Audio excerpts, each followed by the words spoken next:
Okay, and we are right back with you. Webster Griffin Tarpley is my guest tonight. All right, it's cartoon time. Webster, let's see what we've got.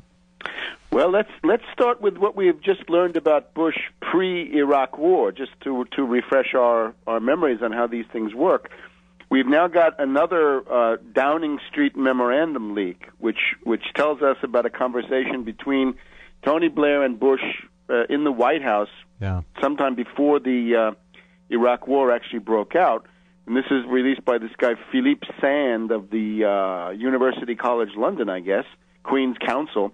And he says that the conversation in question, Bush says, if we can't do the war any other way, we'll send a U-2 over Iraq, painted in United Nations colors, and then if they shoot that down, that will be in a violation. Now, you have to realize he's willing to get U.S. pilots killed in the U-2 in order to get the provocation that he wants. So we have to be thinking in terms of a provocation, because what we've been looking at, what I personally have been looking at since the middle of last summer, say July, is this question of the new 9/11 through some kind of a terrorist provocation, and then the attack on Iran, but also the possible attack on Syria. And we simply have been poised on the brink of this now for quite a number of months. So now along comes this strange little reactionary right-wing newspaper, Jyllands-Posten, in Denmark, and they print these cartoons, and then it's taken over by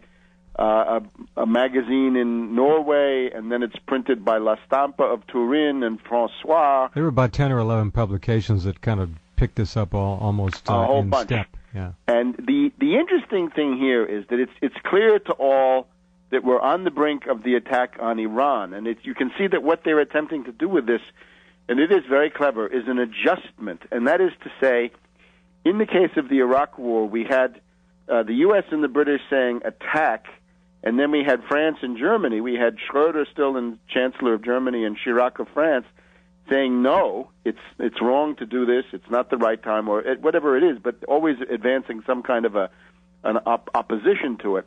Now, the leadership of Europe has been destroyed. It's been destroyed by those French riots of last November, which were themselves staged. They were orchestrated. These were old Nazi networks that had converted into Islam under the guidance of NATO intelligence, and we've also had this little incident where Schröder fell from power. He could have really stayed on, it seems to me, but the people inside the SPD were not willing to fight for him in a way that they could have, his own party.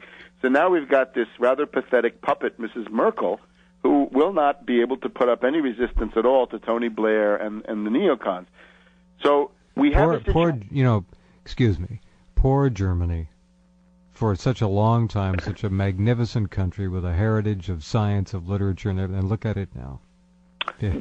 Well, of course, the political leadership. I mean, if we want to think back to somebody like, the Emperor William II, the leadership has been to go no further than that, right? To not even pick some more obvious ones. Sure. They have had there's a problem of political development that has to do with the fact that the national unity came so late, and that when it did, it came under purely authoritarian auspices with Bismarck, and then this crazy Kaiser, and then, of course, downhill from them. But absolutely, I think the German leaders post-World War II, they have been, we might say, the best of a bad lot in terms of the Western world, at least in some ways.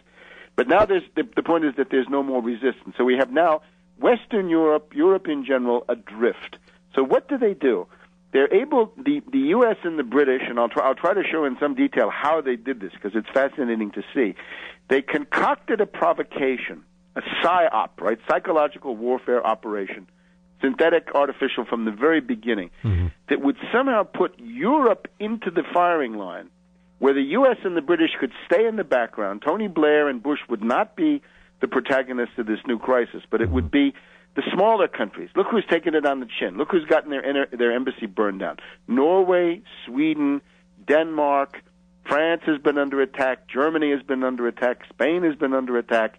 So now the Europeans are on the receiving end of this fake explosion of the war of civilizations, of exactly what the neocons and what the Cheneyaks have wanted all along. And it seems to me that the obvious goal of this is to dragoon, to recruit Europe into the war that's coming, because this is also essential, because we're now looking at something rather ambitious, and it's going to take additional resources. I think they can see that. So you're going to need, more than ever, the NATO logistical base, first of all, the German railways, the Italian ports, the Italian air bases, the French military forces. If you can get them, you've got to get Turkey, and that's not easy to do. But if you can add the NATO pressure on Turkey, it may be possible to try to get Turkey involved, although all signs so far are Turkey is saying no.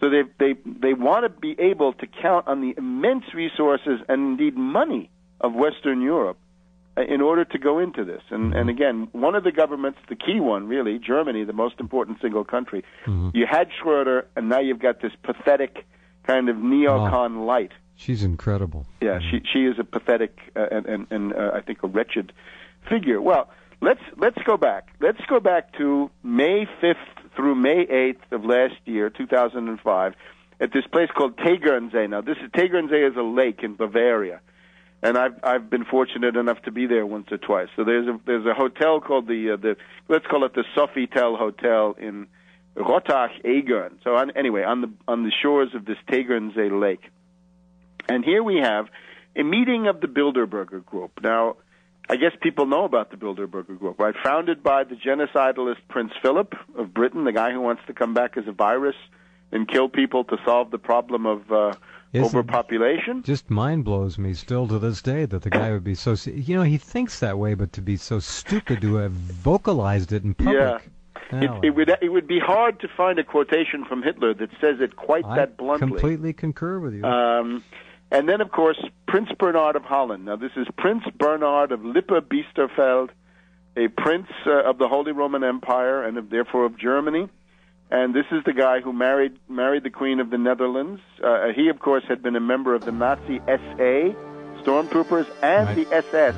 And in the SS, he was in the upper part where you had to be a nobleman to get in, the so-called Reiter SS. All right, hold on right there. This is a fascinating story and a look at history as we live it and our immediate past through the eyes of a man that you will not hear often in this world. So pay close attention. Much to learn and much ahead with Webster Griffin Tarpley.